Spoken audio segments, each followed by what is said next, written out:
here together really as a family, as a church, to celebrate to our parents today, to remind ourselves that really everything that we're working for is a world of happy families, and that really comes through our parents.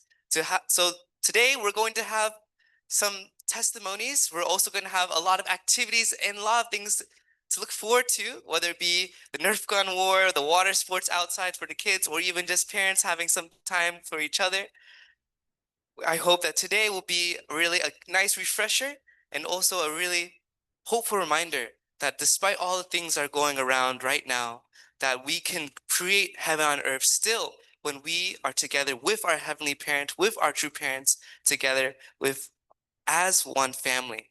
So to give a little bit more history and more background about what Parents' Day is all about and why we're setting this day apart specifically just to celebrate our families, let's welcome up Pastor Jino with a big round of applause.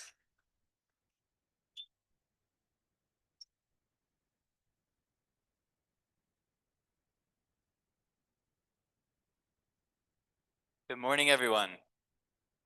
Happy National Parents' Day. Everyone, yeah, let's give a hand.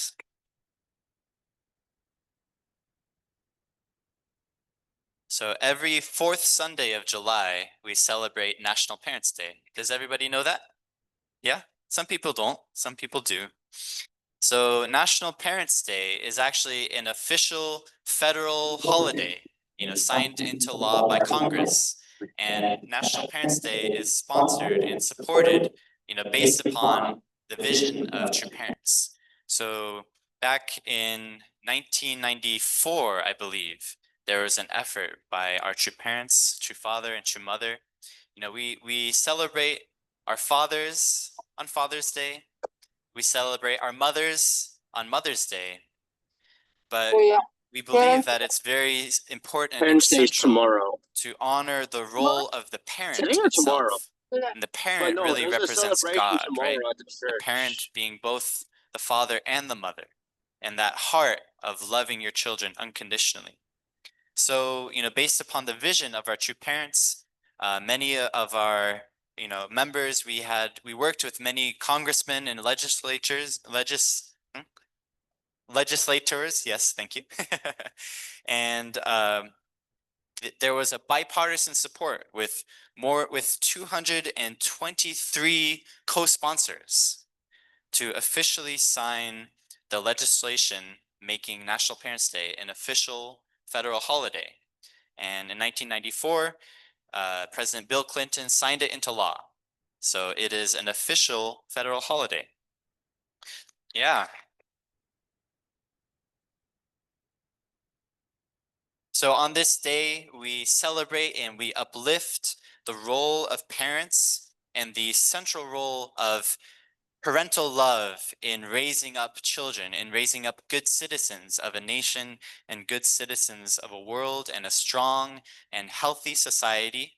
So many, all over the country, many people will celebrate, commemorate this holiday, and many times we will honor a representative, like a parent of the year. We'll give an award for a parent of the year of some exemplary couple, sometimes a single parent, sometimes even a grandparent, but a person or a couple who really is conveying the parental love of God and is modeling what it means to love your children unconditionally and to raise your children as good citizens of a nation. So on this day, we also honor our heavenly parents. Maybe I'm not sure if it's officially in the language of the law, but we know we honor our heavenly parent, we honor our true parents, and we honor the centrality of parental love in our lives. So I hope we can enjoy this day. We're gonna have a lot of fun, a lot of great activities, and just time as family. Overall, whatever happens, whatever we do or don't do today, most of all, we want to really cherish our time as family, cherish our parents, cherish your children. And let's have a really great National Parents' Day. Yeah, thank you very much.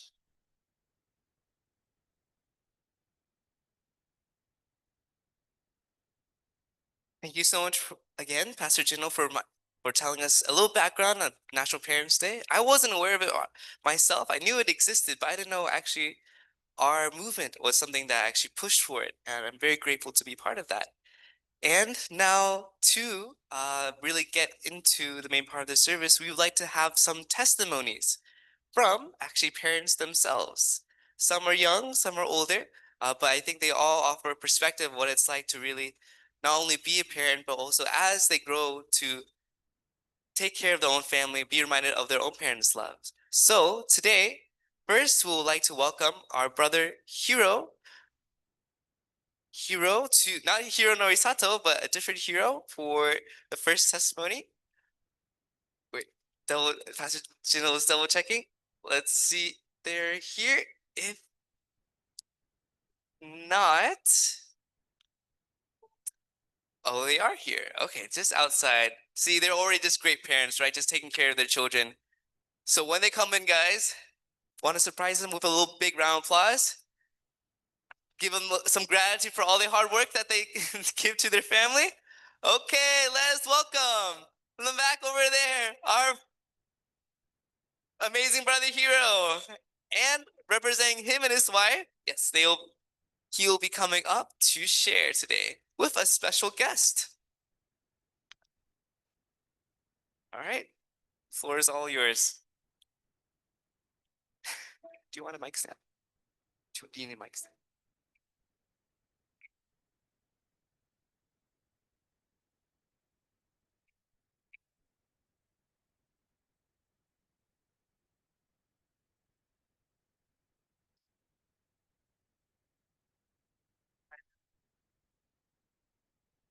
All right, so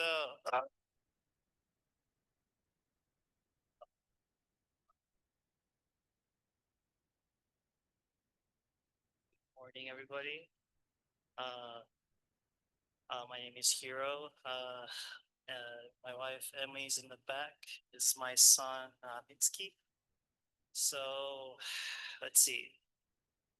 For about 28 years, being without having kids, like I try to understand my parents as much as I can. Obviously, I have siblings, so they just kind of, and after in high school afterwards, and then going to uh, GPA or STF to kind of understand a little bit deeper, but still, really. Um, so just to kind of get a little bit of understanding of my parents, but until just having our son, I could see kind of more the seriousness that I guess a parent would have for their child, to where everything that you would do is really connected to like how can I better take care of my child. But then overall, for me, just thinking like, okay, this is how my parents did. But now my mom's retired, so she's helping take care of my son during, so that we can both work and then provide for our family. But for them at the time, being in first time in church, you kind of are, you're almost on your own unless you have like other maybe Trinity or other couples that are helping each other. But to understand that even just taking care of your family was also just in a line of like, if once you kind of have that as a center point, it connects everything more so of like, okay, this is why for them they stayed there, they joined the church, so we're like, it was meant for, to create this family so that we can all be one family too. So for me, just understand day by day now that what can I do to help take care of my our family, but also connected to how to take care of our church family as well. So it just seems very more connected to where before, I might do a little bit here and there to where like, just to help out here. But now it's more like, I can see why. So it just kind of makes more sense after becoming a parent, how taking care of my family is taking care of everybody else as well. So I could see more of like, okay, we're kind of more of a family. So whether taking care of the building or doing like family activities with other couples, other families. It seems more relatable to where, you know, I go to camps and to kind of understand certain lectures, but more so now to really apply it to my life. And so, yeah, even if when I got blessed with my wife, that still was not there until like it's different to where once you're having kids, it's like, whoa, this is really something more that it made it more real. And of course, my wife, obviously, without my wife, I wouldn't have a son. But I think it's definitely different until you have children. It's more something that you can really grasp and really. I mean, obviously it's a forever thing. So, for me, it just made my mind and everything I'm thinking in general for like even going to work or just it's all more centered to taking care of our family and taking care in our church family as well, and why I want to be more into our movement, why the importance of that is. So yeah, so I didn't really think so much about it until, yeah, definitely the seriousness of having a child and starting a family. So, you know, if that encourages any of the younger couples to have starting families to understand it, that'd be great. But for me, definitely, that's something that I've for sure is gained and continuously growing on that point. So, but other than that, okay, thank you guys.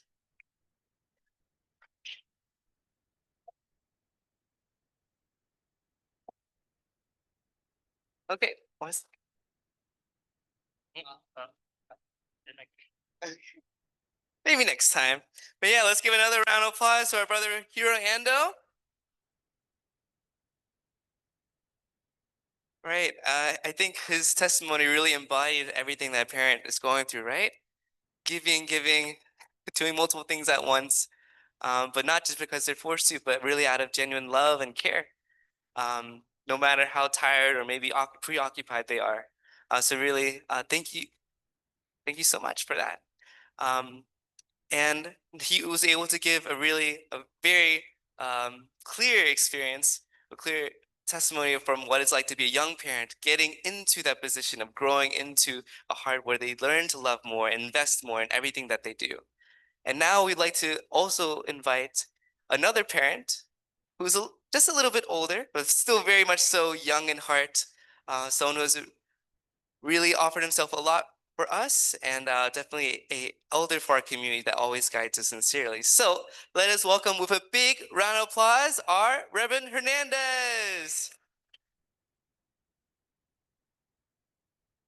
Together with his wife Yuri-san.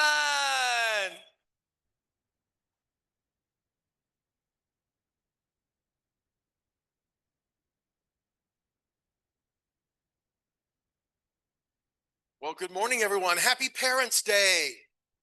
Wow. Wow. Yes. Thank you for sharing the history of Parents' Day, Pastor Janil.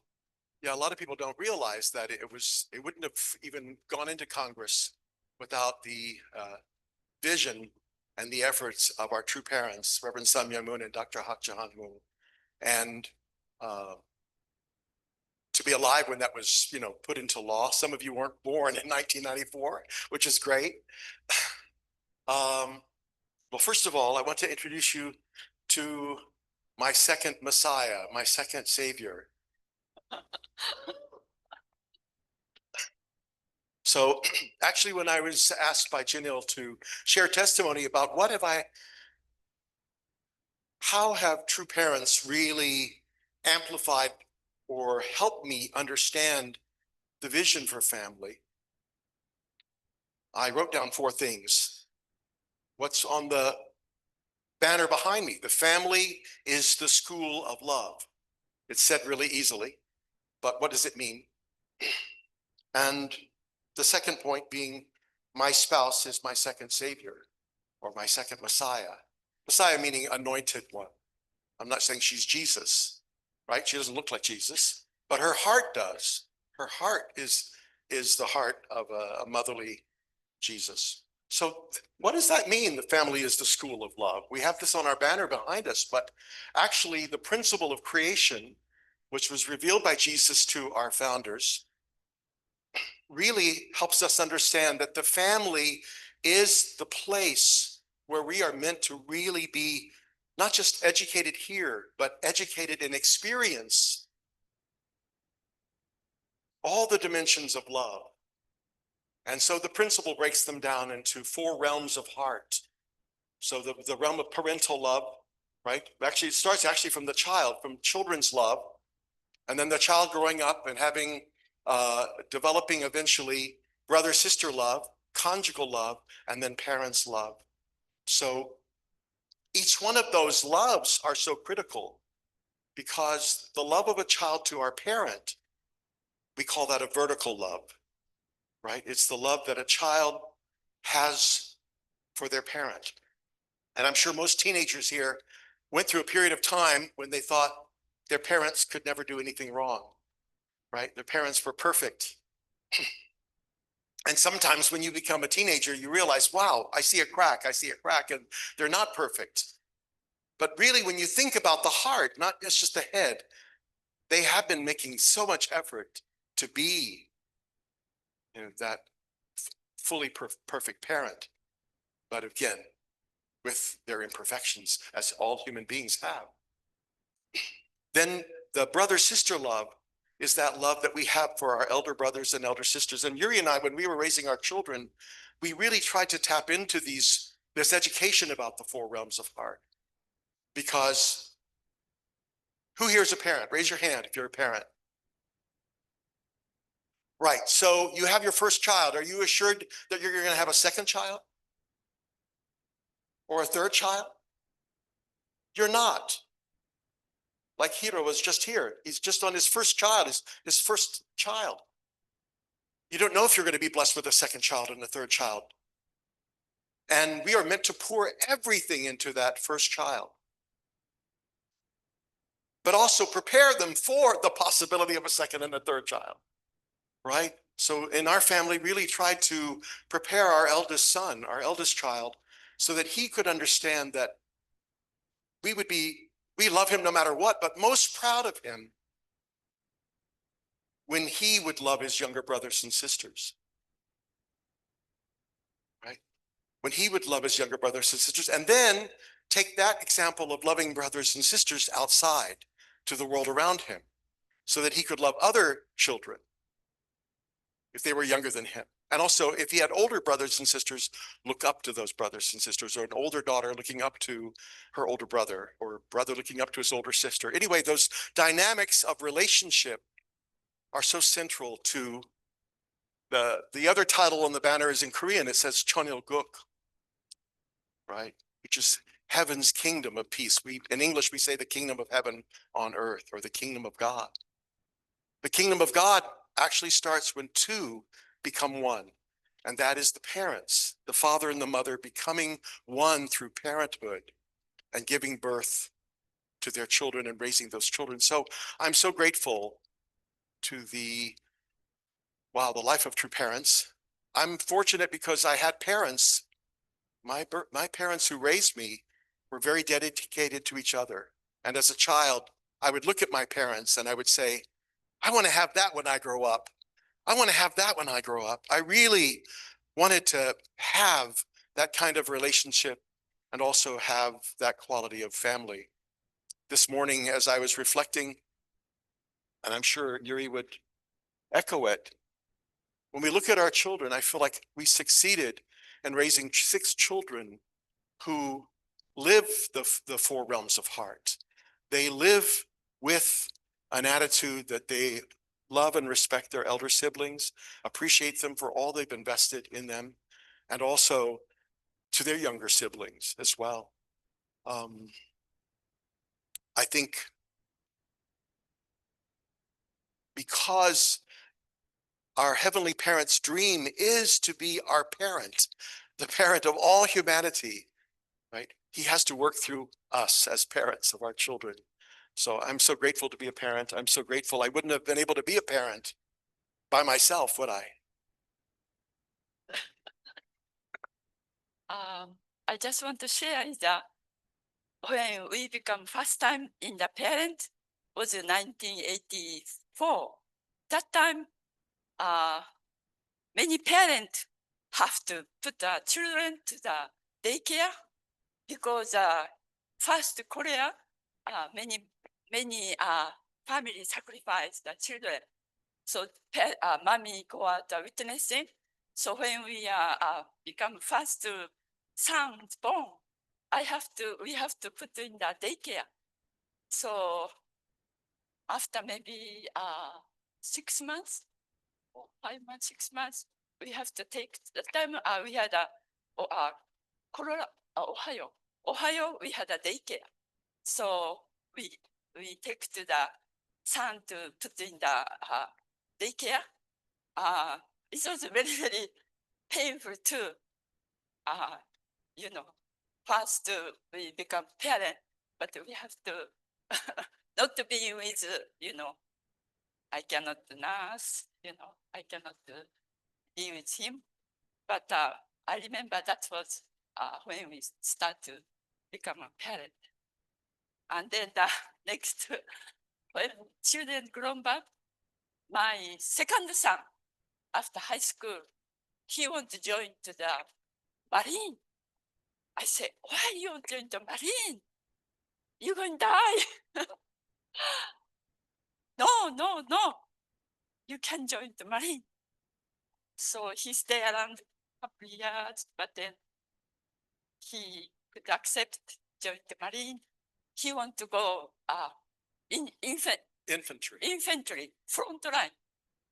No, During the Gulf War.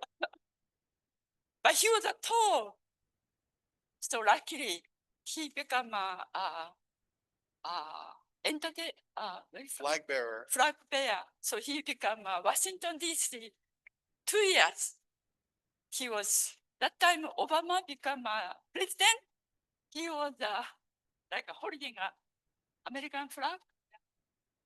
Down Pennsylvania Avenue during the inaugural parade. So 2 years, but he get the board, that kind of money.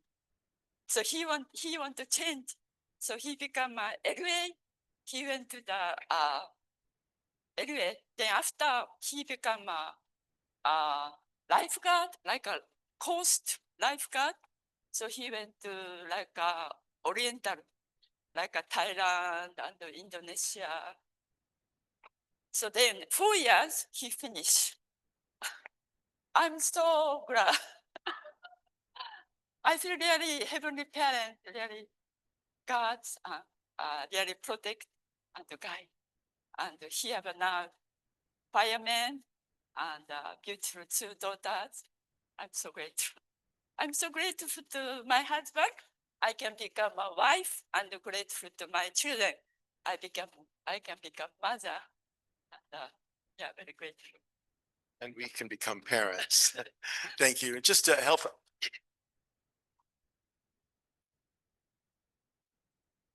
To put some perspective to what Yuri was saying about placing our child in daycare, it wasn't really a daycare, it was actually a long-term child care. We were living in Washington, D.C. Our son was in near Akron, Ohio.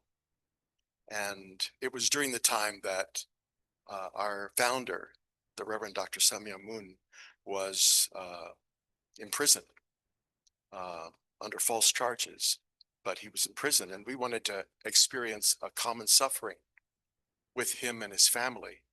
And so at that time, our family was, Yuri and I no longer stayed together, and we took our son to Ohio in a church run nursery. But maybe other couples here did the same thing. It's a very challenging. You just became a parent, and you have all these dreams of what you want to instill. But fortunately, about 10 months, we were separated from our son. But we would visit every now and then, but it was really hard because when a child is a child, yeah, just knowing that you're going to visit them, knowing you have to leave them also to come back to your reality. Anyway, thank you for letting us share today about what we've learned, especially from our founders, from the Reverend Samya Moon and Dr. Hak Ja Han Moon, about being parents. Thank you.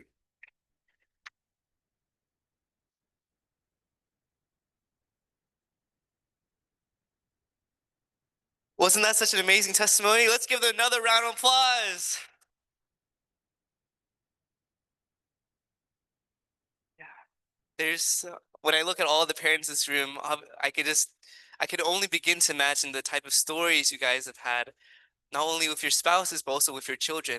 And uh, our Reverend Hernandez and also Yuri-san, they're able to share just one episode of their very long life that they've had together, and also their experience together as parents. But I'm sure even just this morning, waking up your kids, getting ready to come to church, or even just this past week, all these episodes, all these moments, all these experiences are really, in the position of parents, it's just right, giving, giving, giving, right? When you think about it, parents are really, they're your taxi drivers, they're your personal cook, they also do your laundry. And I don't want to say maid, but we don't call them a maid. We don't call them like your scholarship fund or a taxi driver or your Uber or your personal chef, right? No, they're our parents. They're people. Receiving love is something that's almost obvious to us, but obviously giving love isn't the easiest thing all the time. But regardless, they still have so much to give. In the same way that Jesus also showed us so much love, and in the same way that our founders, who we humbly call our true parents here, have shown us a way to really become true parents in our families, make true families in our communities, and to become better, and create a world of better peace, starting from ourselves. Really, it's so amazing to hear how, yeah, our parents are given so much, and I'm so inspired. I hope we're all inspired by them, and also reflect on our time with our parents as well.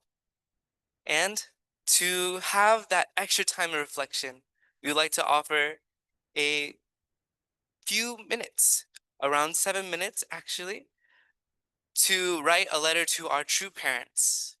So we have a QR code actually here that for those of your phone, you can just take a picture of it, and you can have some time or around 7 minutes to write just even a short letter, maybe just a paragraph to our true parents.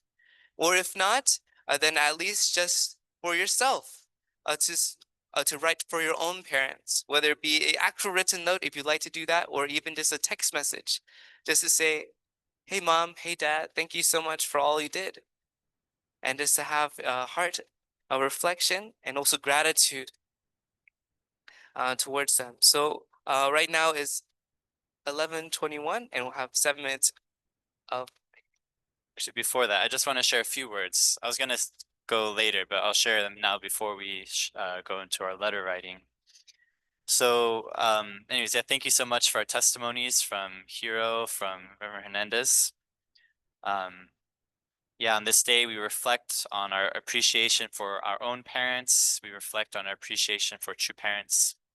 Yeah, Reverend Uncle Mark mentioned in his testimony about a historical moment in 1984 when our true father was unjustly imprisoned here in America, basically drummed up excuses to put a minority religious leader in prison.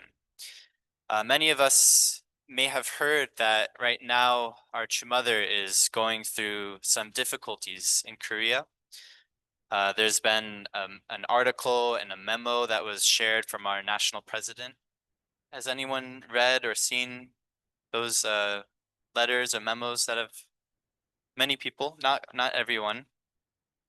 So you know, it's been in the news in Korea actually for many months. There's been all kinds of negative articles, negative things that have been said, and there's no legal case, but there's kind of a media narrative that's trying to attach our true mother to an investigation of the former president, the former first lady of Korea, who was impeached. And last Friday, just over a week ago, there was a very extreme something very extreme happened in Korea where buses, literally buses and buses of armed police forces came to our holy ground in Korea, in Cheonpyeong, and conducted a raid and investigation into some of the properties. And, you know, for some of us who have heard the news, you know, we feel very kind of a righteous indignation. How could they do this? Some of us feel like, what's going on? Is there something I didn't hear? Is there reason to be concerned?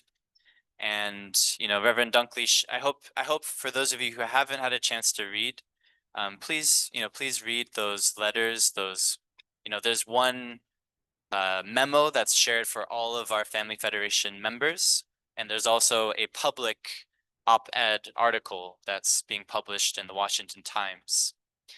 And basically, at sometime in the future, we may have, and I believe we will have a chance to really, explain the full picture, the full story. But there is an intentional and deliberate attempt at stifling religious freedom, not only of our movement, but of other, religious groups. Actually, there were multiple religious groups that all experienced the same kind of police raid within just a few days. And there's no criminal investigation, against our movement, but still, we see this as an extreme overreach of, government interference into a democratic nation that should protect and should value religious freedom. So anyways, as we're going into this time of, writing a letter to True Parents, I hope that this can be a great, chance for each of us to reflect. Some of us have a very deep, profound gratitude for our true father, for our true mother, as Reverend Hernandez shared himself. And as we write this letter, maybe you can think of, what have you learned? What are you grateful for True Parents? Maybe some of us, this might be a chance where we can offer our encouragement, offer our support to True Mother and what, the kind of situation that she's facing, that she's going through. And for some of us, if you're, if those kinds of prompts doesn't stir up something, then, maybe it's a chance just to reflect on your own parents and what you're grateful for. But I just want to assure everyone, True Mother is very strong, very healthy. True Mother is very unfazed. She, that happened. And the next day she said, we just have to do what we're doing uninterrupted. We are pursuing God's dream. And what she's more worried about is Korea. What kind of burden, what kind of spiritual burden for the nation if the nation bears this responsibility of having, done such an egregious action against our true parents. So anyways, please, let's pray for True Parents, pray for our true mother. And most of all, the best way we can support our true parents is for us to grow, to thrive, to have happy families, to have happy communities, to share the blessings that we have with others, to grow in number, to grow in heart. And if Korea, the nation of Korea, sees, wow, Family Federation is so popular in America. What's so great about this movement? What's so great about True Parents that's getting Americans so inspired? That's actually the best thing we can do to support our true mother at this time. Anyways, I just wanted to mention that. So as Hanta said, yeah, let us take, maybe 5 to 7 minutes for reflection and for writing a letter to our true parents, to our true mother. Thank you, everyone.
We would like to have just 2.5 more minutes to finish up our letter to our parents or our true parents. Thank you.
Who here needs a little bit more time?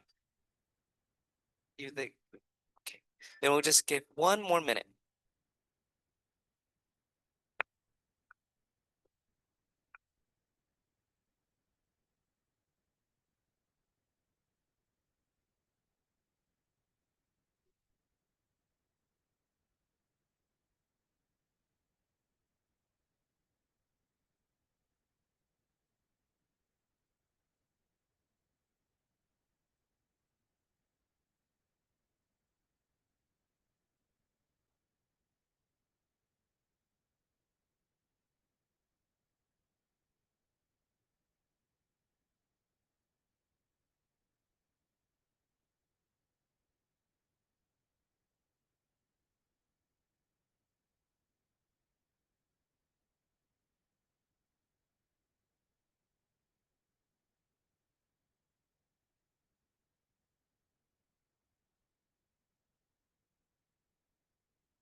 For those who finished early, I hope you had some time to that's the reflection. And those who still maybe need to like to have more time to really write a sincere letter to our true parents or to their own parents. I hope that you could find some time, a quiet place later on today, to really, yeah, flesh that out and to write to your heart's content. And I'm sure while writing, whether you're in a position of a child or as a parent yourself or a grandparent, I'm sure there's a lot of emotions that came up as well, not only just about our family, but also even whether it's to our true mother or your own parents, right? There's so much of things that happened in the past, and maybe a lot of things going on right now um, that are causing us maybe some trouble or giving us some burden in some way. But I hope that today, as it not just because it is a festive day, but we're also reminded on the vision and the path they're all walking towards, that we're really working together to live a life of gratitude with one another, to make a wholesome world, right? A world where everyone is our family, where everyone is brothers and sisters, aunts and uncles, and we can live together in harmony that way. And really, that starts by just acknowledging where we learned that love from. And hopefully, we're able to have that time today to think about our parents and true parents. So, with this, now we'll have time for our tithe and offering. Oh, yes. So, there will be the Cash App up here if you'd like to use Cash App or text to give, or even directly through our website. If not, there will be also the offering basket going around, if I'm correct, as well as the donation box in the back. So we'll have some time to offer donations and tithe.